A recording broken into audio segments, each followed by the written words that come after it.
Hello, my name is Suman Bhuchar. I work in the arts. I do a lot of different things. It ranges from PR and marketing for theatre. It ranges on advocacy in theatre to try and get a British Asian theatre history. It ranges from working in television, making documentaries, still pitching Asian subjects, cultural diversity, and some writing, basically. So I'm an arts producer, entrepreneur, jack of all trades type of a person. Master of none, but slave to a few. I was born in East Africa, in Tanzania. We lived there until I was about a teenager. I came here in '74, and we've lived in the UK ever since. It's going to be 40 years this year. Scary but true. Well, I got involved in theatre as a teenager, initially by going to see a sketch show. I think it was a Diwali sketch show that had been done by Tara Arts in the very early days. I'm thinking of mid-70s, I can't remember the specific date. And it was just a few sketches about young Asians and some satirical sort of things which appealed to me, and I found out a little bit more about the company. I think I met some of the early members, maybe somebody like Praveen Bahal, Sunil Sagar, Ovais Kadri around that time, and just it evolved from there, really. And then I started going to Tara Arts. At that time, people like Shaheen Khan, who's now a very professional and well-known actor, Paul Bhattacharjee, now late, sadly, you know, Rekha Pashar, Arti, Yogesh Bahal, sorry, yeah, just Yogesh, not Bahal, I'm sorry, I got that wrong. Just, you know, these few people were around, and the company was, one could say, amateur in today's parlance at that point. And I just got involved in some of the productions, really. So I got involved initially as an actor. So you like acting, do you? Well, I think I did it for maybe 1 or 2 years or something like that, but I think acting, you know, now I can say I think it's quite a hard thing to do. So I did not pursue my acting when the company moved to become professional. However, my love for theatre was ignited around that time. So how did you develop the other aspects of your love for theatre? I think it just sort of grew, and it was there. And then my sister, Sudha Bhuchar, and her friend, Christine Landon Smith, set up a theatre company in 1989, and they were about to do their first show. Well, their first show was on in '89, so prior to that, when they were setting up their company and talking about it, you know, I said that I would like to be involved, and I just got involved in the marketing and promotion area, and it kind of grew from there, and I found that I really enjoyed that, and I continued in that field. So I worked with Tamasha on quite a lot of their projects in the early days, say from 1989 to at least 2001 on all their regular shows, and then after that on a bit more ad hoc freelance type basis. But you know, within that period, the whole of the Asian theatre scene in the UK was also evolving and growing, and I kind of just got involved in that way. You know, I think that I have been involved in creating an Asian audience now, in inverted commas, for the theatre work that was being done by the British South Asian community in the UK from the late 80s onwards, really. So how was the South Asian theatre developing then? You just mentioned that about its development. Could you give us some indication of the key ways in which it was developing? Well, I think, people get involved in things if you have a passion to be able to do something about it. So Tara Arts was specifically set up in response to the death of Gurdeep Singh Chaggar and trying to do something political or address it through an artistic and cultural way. When Tamasha was set up, there were two women who wanted to again look at addressing some of the gaps in the theatrical landscape in that way, which is having women in the central role, in the driving force of it. And they were trying to use, one could say, tell Indian stories or be a bit more populist in their approach to trying to get people to raise and understand issues through theatre. And then at the same time, Kali Theatre Company also set up another women-led theatre company, so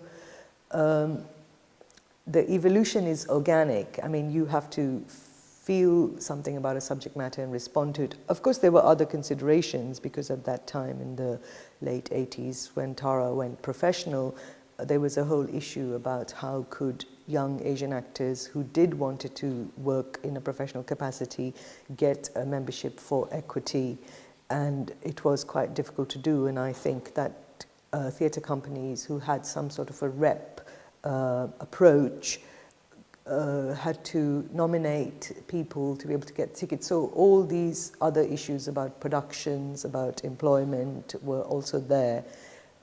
So the driving force is a mixture of the desire to want to do something creative as well as to create opportunity for yourselves through a creative manner. And now you write about Asian theatre. Well, my evolution in theatre has been from that as an actor initially to promoting theatre. I still do promotion work, and marketing because I feel, as I said, it's a passion that's grown. But over the years, I've also tried to produce a couple of things with a young company called Lucid Arts, I have also now taken to trying to write and do some interviews for a website called Theatre Voice, which is part of the Victoria and Albert Theatre Archive. Because I feel that even in my own lifetime of being involved in it, we've created a certain history in this country about that area, and it just needs to be part of the wider landscape of theatre. So I'm quite keen that it gets recorded in some way. So even what your project is all about is an important part of that process.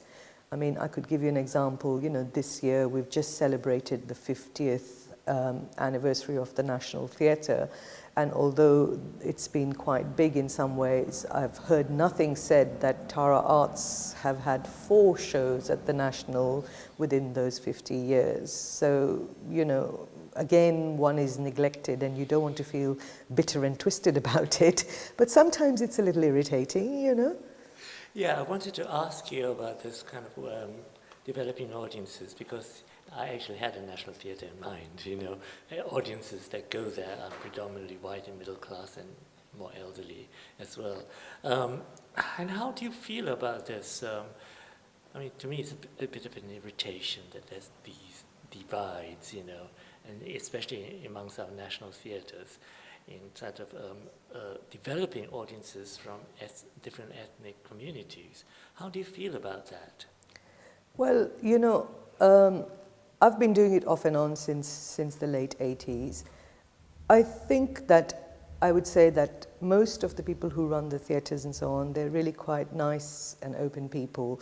But when you do specifically an Asian show or something like that, everybody is very enthusiastic to get a new audience into the theatre and so on. But because marketing is such an immediate thing and so responsive, and people don't really think that once these people have walked in through your doors, they may be interested in other shows, they may wish to be interested to be part of your board perhaps or whatever.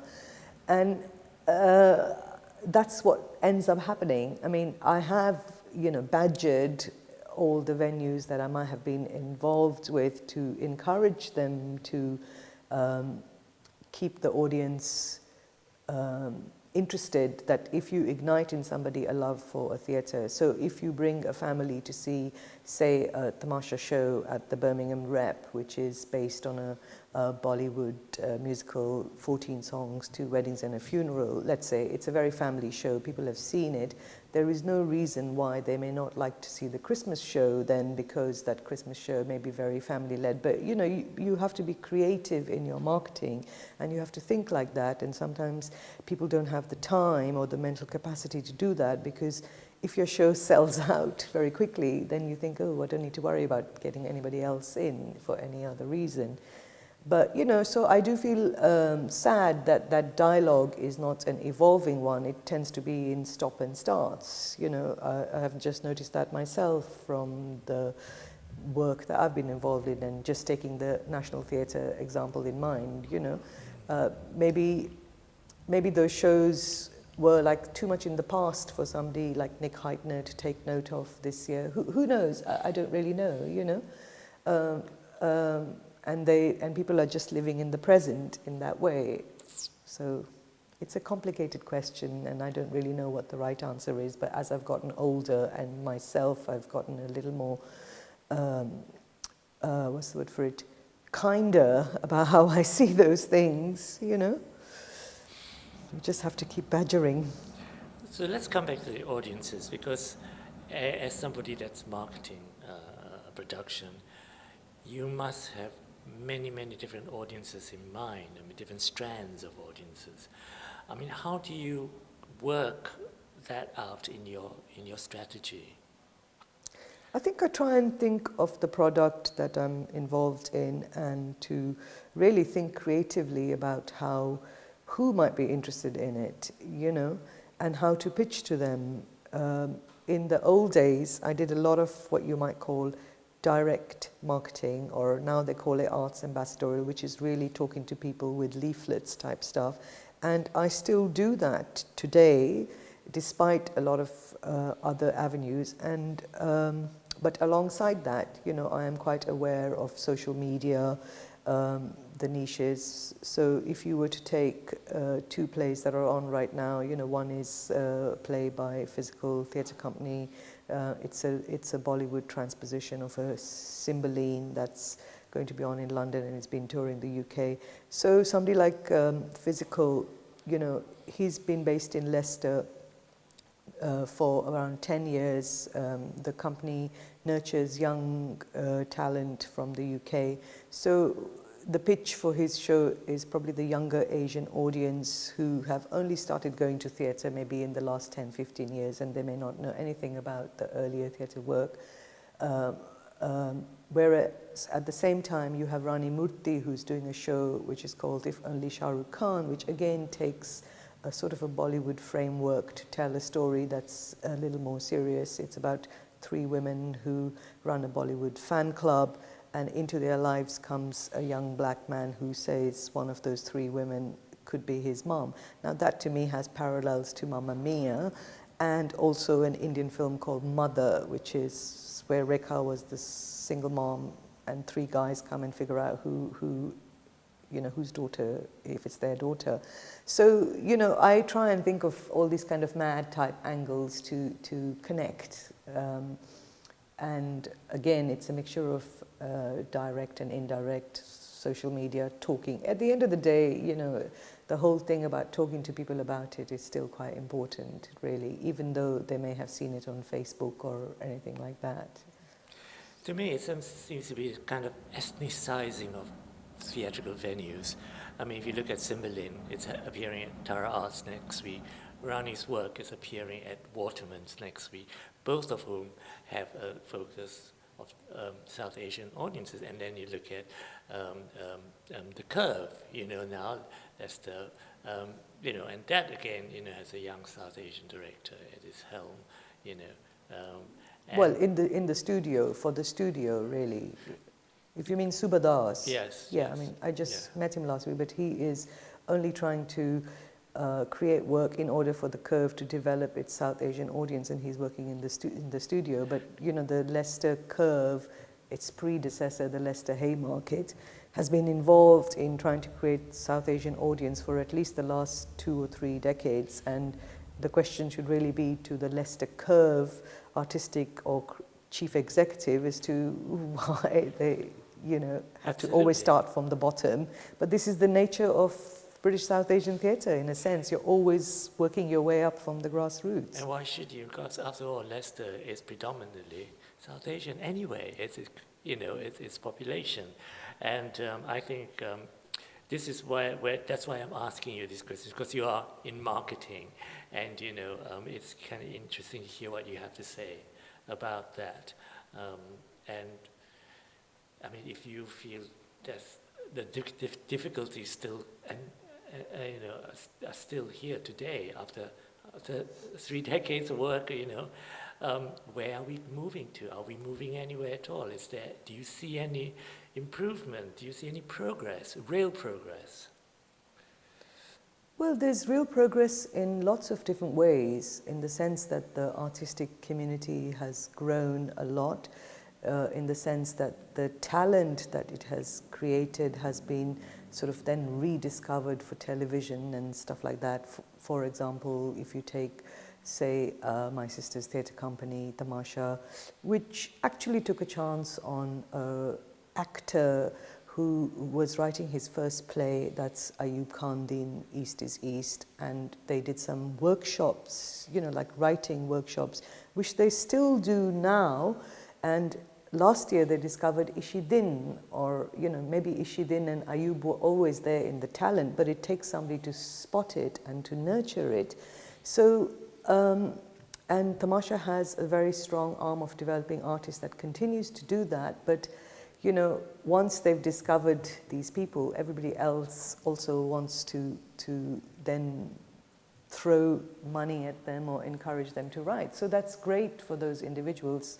In that sense, the South Asian Theatre Company has been good at doing that sort of stuff.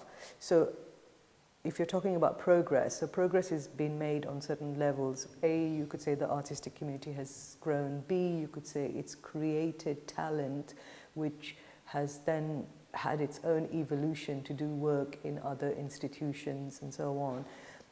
And C, it has created an audience that is interested in that work, and that is also other people are responding to it in the sense of the wider academic world or the diaspora.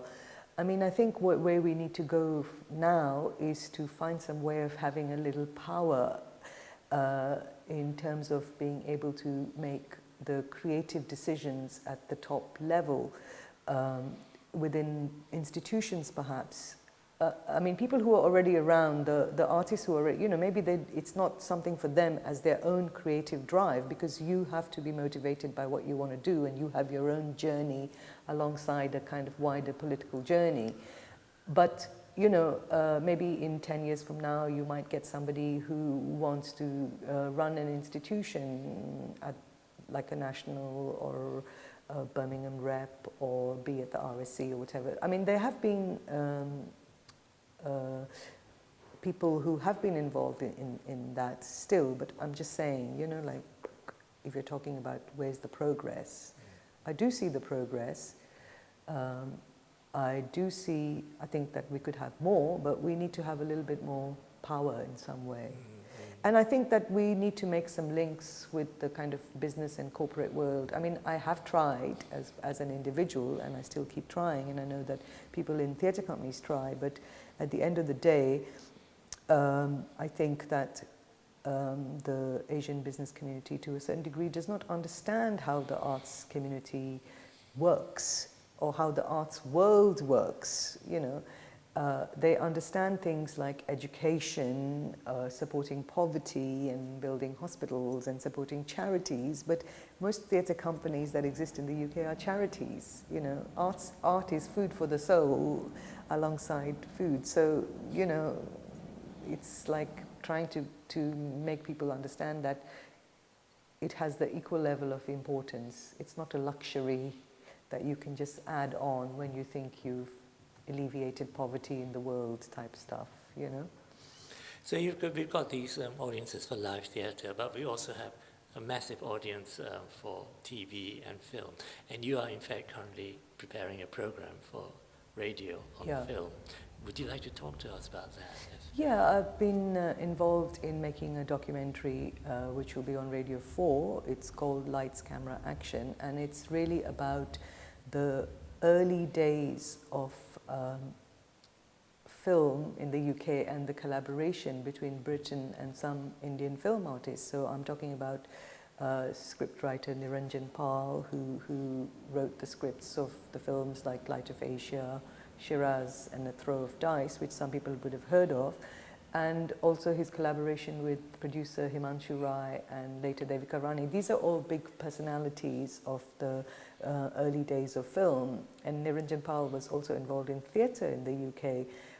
But you know, maybe their names have been forgotten, but they were like us in those early days, like the artistic community of Britain today, like how we are trying to do things from the grassroots up. That's what they were doing in the beginning of the 20th century. So I find that should be talked about and known, because their contribution to cinema, Indian cinema, world cinema, is as relevant as the next person's, really.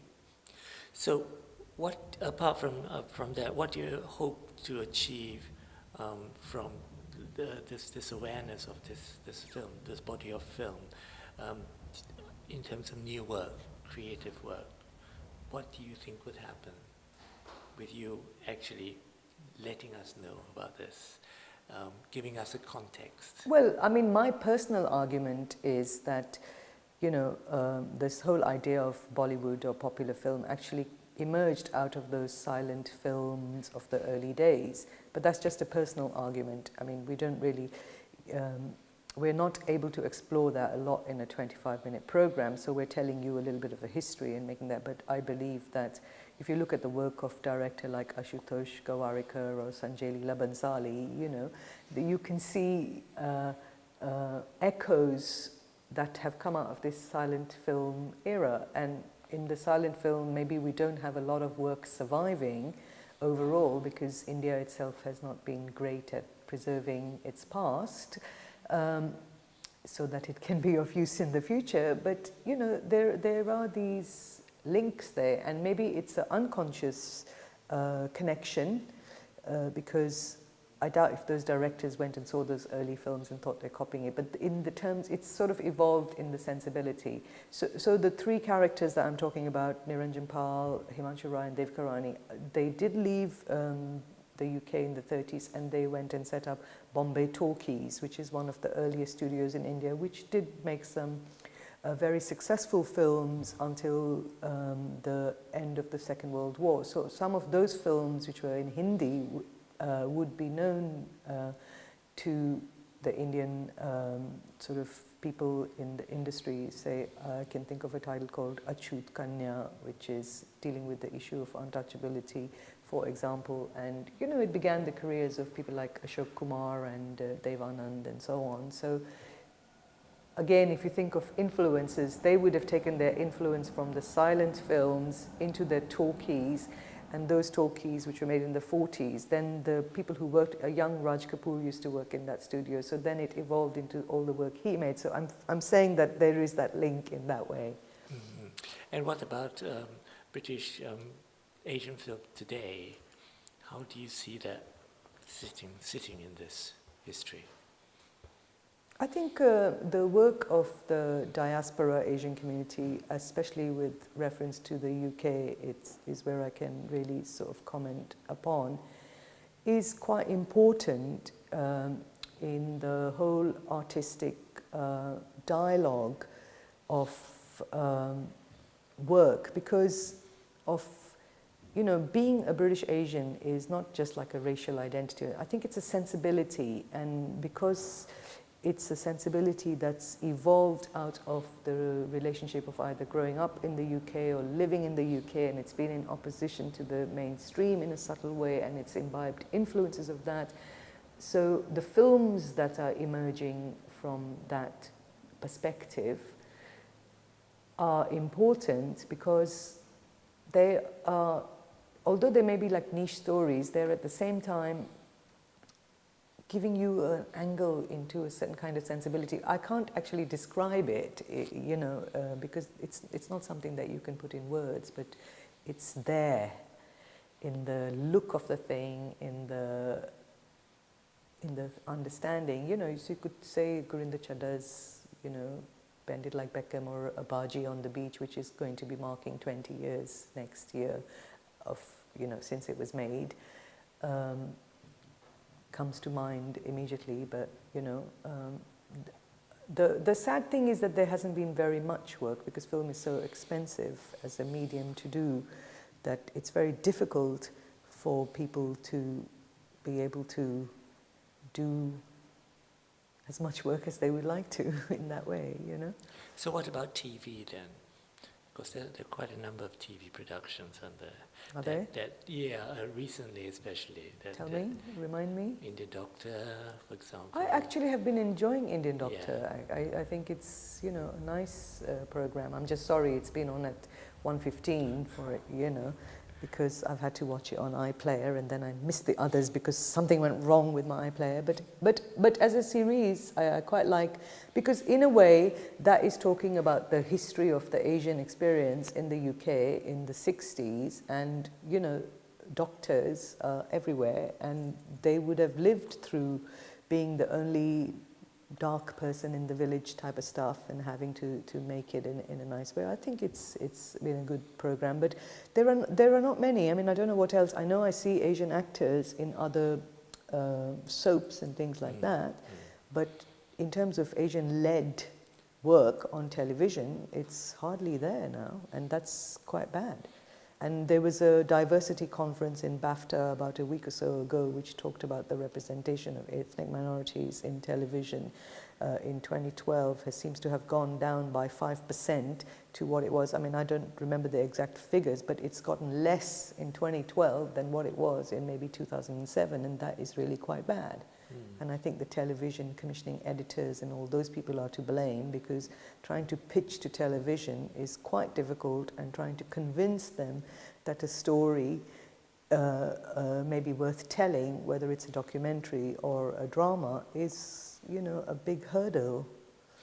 Of course, a lot of it's been led by money. What you could sell as British, and Downton Abbey is, for example, a prime example of what is a Britishness that can be packaged and sold abroad, and hence its huge popularity. Yeah, I mean, Downton Abbey, again, I confess, I'm a fan of the series, but if you think in the last one now, they brought in a young black actor who's a jazz musician. They were almost going to have a romance between him and an upper-class girl, which has its basis in history, because it has happened, so that's quite a good thing that they've done. But that Downton Abbey is supposed to be set somewhere in Yorkshire, so they're a long way away, and maybe at that point in time there wouldn't have been that many ethnic minorities.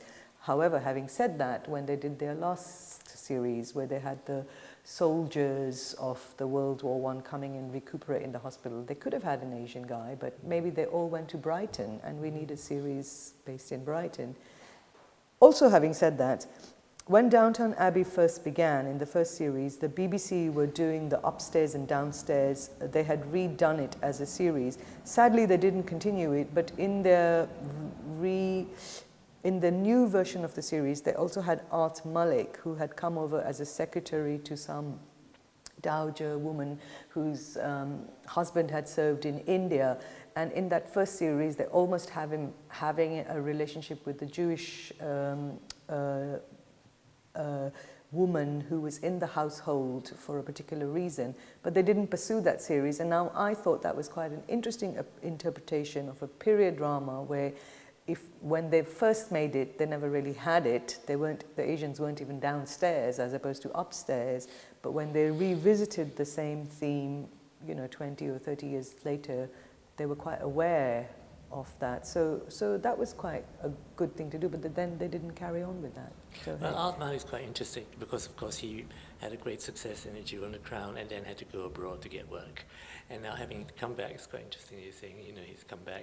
But that was 2 or 3 years ago when the first Downton Abbey series. Well, I haven't seen him since then, but he's also been involved in theatre quite a lot. So. But really, that's basically what I was referring to. But we're digressing worlds here: theatre, film, TV. That's okay. Well, because in our interviews, we've had a lot of people talk about the impact of television and film, and that's how they could have, got bigger audiences. And I was thinking the audience point of view, really leading them through film, TV into theatre, and vice versa, that sort of thing.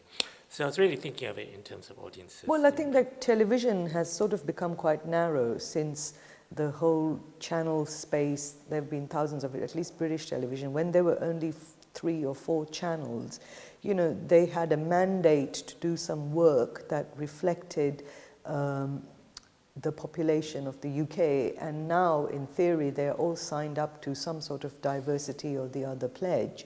They tend to interpret it in kind of their own individual manners, so it's impossible to say how it reflects now. I mean, I would watch Downton Abbey because it's a series that I quite enjoy on a Sunday night, for example, but at the same time I may not watch the Great British Bake Off or something like that because it's really not my cup of tea. However, having said that, the program that I've made for radio, I think would make a good documentary. So either I'm going to be brave enough to pitch it to the television and suffer the slings and arrows of their rejections, but I'm going to have to make the argument that they are as like world figures and not just niche ethnic figures for them to, even be interested in it. So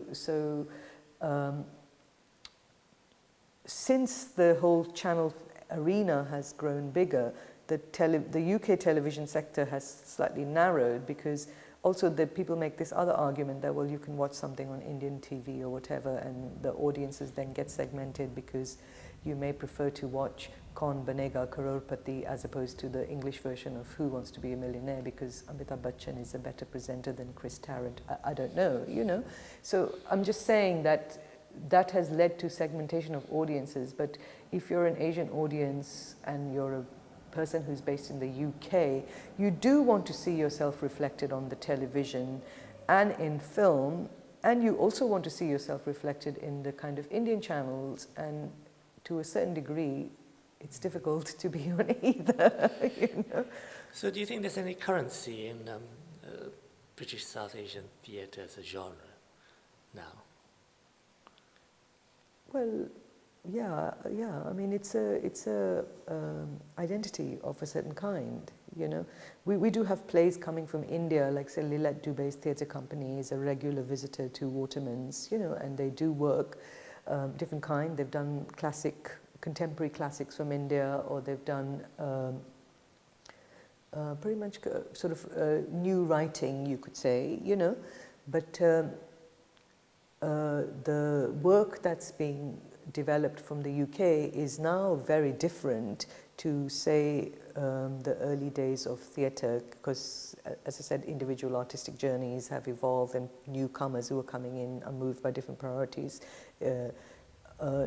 Initially, maybe the motivation was a bit more political, to try and address something or to be in certain spaces that you weren't, to nurture talent. Now, to some degree, that motivation is there, but most people are trying to do it as their own artistic, creative urge of trying to tell a story. So, but it's because it's based in a certain framework, I do think that the term is valid. But that's like, I am using that term. The person who's doing the theatre work may describe their work in a different way, which is valid as well. So how does the politics of marketing work within all these and these changes? Well, in marketing, you really have to, it's a sell. You want people to buy a ticket to come and see the show. And my approach is to see how I can interest them in that show, whether the angle needs to be a light angle, if I was telling you that If Only Shah Rukh Khan is Mamma Mia meets Mother type stuff, or whether it's a deeper angle because the If Only Shah Rukh Khan play is looking at the lives of the inverted commas, the Auntie Gs, the much maligned women, the butts of every joke and everything like that, you know. But these are older women who've had a mixture of lives. They could be sad, they could be happy, and there's a lot of people like that in the real world, you know. So it's how you can relate to the show, I guess, or there is also like a celebrity cell, you know. Rani Murthy's been on Citizen Khan, for example. You know, you have to use everything at your disposal to encourage people to see the show. That's what I believe in.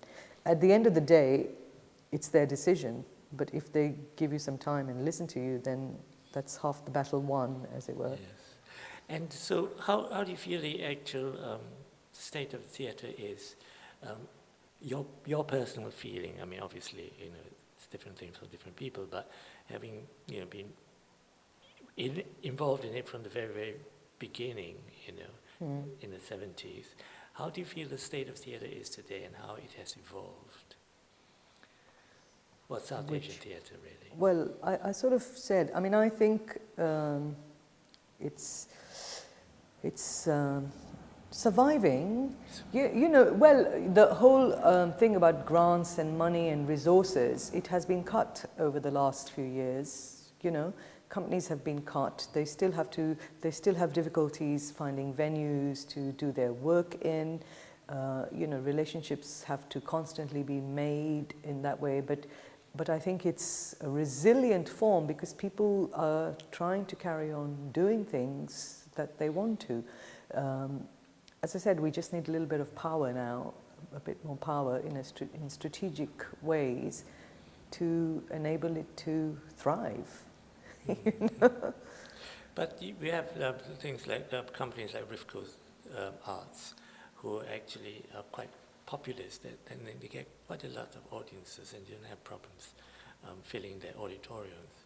And that is in kind of direct contrast to what Jatinder is starting out with, you know, with Tara, and what your sister was doing or is still doing with Tamasha. So there has been this kind of change, isn't there? And well, I think it's an evolution, you know, like Jatinder began as an agit-prop type of theatre company. It became professional, it does the classics, it has a unique theatre style that Jatinder has been very passionate about. It's performed at the National, 4 shows at the National. I mean, that's not a bad thing for any theatre company to be able to say, or any artist to be able to say that they've had the opportunity to do. And he has a building base that he's created, you know, it's going to evolve in a theatre space. I'm saving up to buy a brick in that particular building because I think it's really important to have that. Tamasha has also had its own evolution. You know, they've done the populist shows like what Rivco is doing now through their, as I said, 14 songs or Strictly Dandiya or Balti Kings, you know. So their artistic journey has been separate because for them, for the artistic director, now it's changed. The artistic director has changed. They will have a new one starting called Finn Kennedy, whereas previously the partnership was Christine Landon-Smith and Sudha. So they had their own evolution as artists about what they wanted to explore.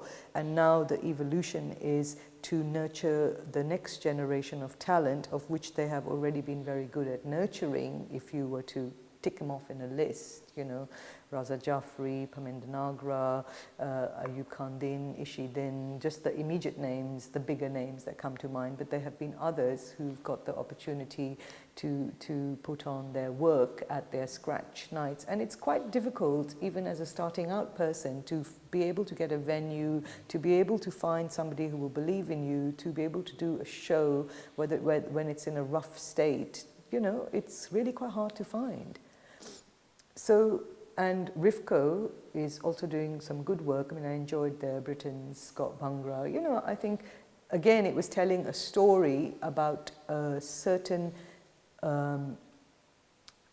evolution of another form of art, which is music, which evolved in Britain through a kind of populist manner, a musical, where they did not use just traditional Bhangra songs or Bhangra songs that have been around from the 80s now, created by Bhangra artists. They created new songs which were sung in English by the artist. I think that was really a very clever thing to do, and you know, I applaud Pravesh's vision in being able to do that.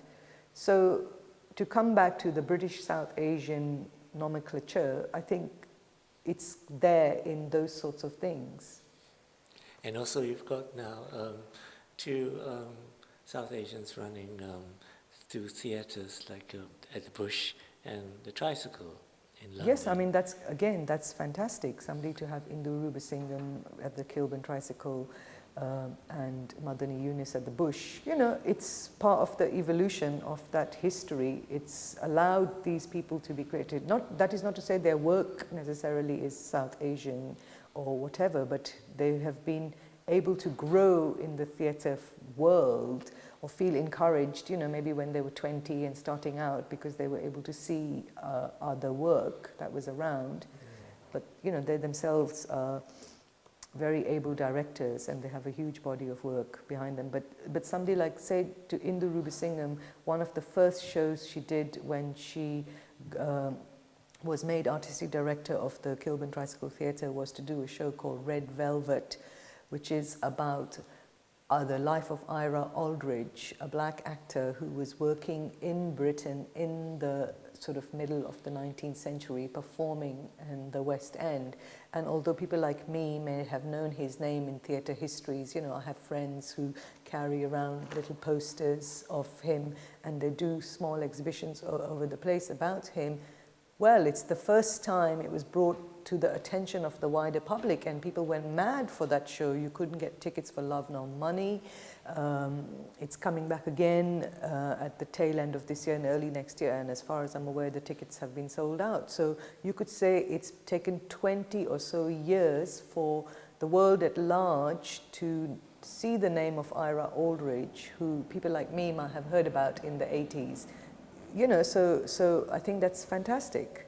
So if one can do work like that in the future, you're telling new stories or whatever, you know, it's fabulous. So even though South Asian theatre, individual companies, as I said, we're just like surviving at the grassroots kind of level and keeping going, the talent that it's nurtured, the people that it's created individually are just doing good things, and that's very positive. It's a lovely way to end. Shall we end it here? Yes, thank you very much. Thank you.